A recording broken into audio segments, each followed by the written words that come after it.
le hall d'accueil du rectorat transformé en salle d'exposition. Ces peintures, photos, mosaïques et sculptures sont des œuvres du personnel académique.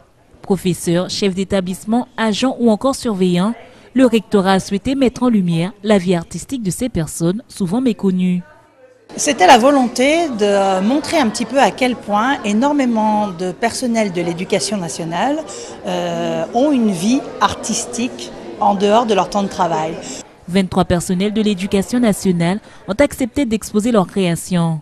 Le concept était que chacun donne 5 œuvres révélatrices de son travail pour donner envie aux autres de découvrir leur passion.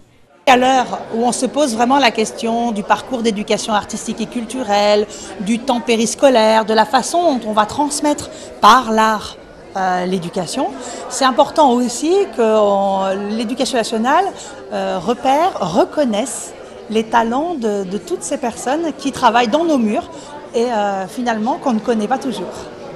Outre ses activités en tant que professeur de mathématiques au collège La Canopée de Matoury, Stéphane Deraté mène des activités artistiques en peinture qu'il partage avec ses élèves, notamment pour les aider à appréhender la géométrie.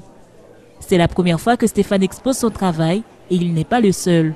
On s'aperçoit finalement bien que d'autres personnels de l'éducation nationale ont des qualités.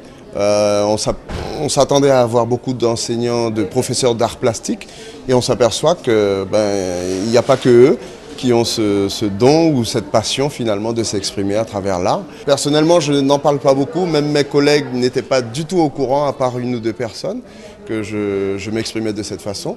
Mais là, finalement, eh bien, je m'aperçois que d'autres aussi sont dans l'ombre et arrivent à s'exprimer de façon extraordinaire parce qu'il y a des choses vraiment magnifiques qu'on a vues aujourd'hui.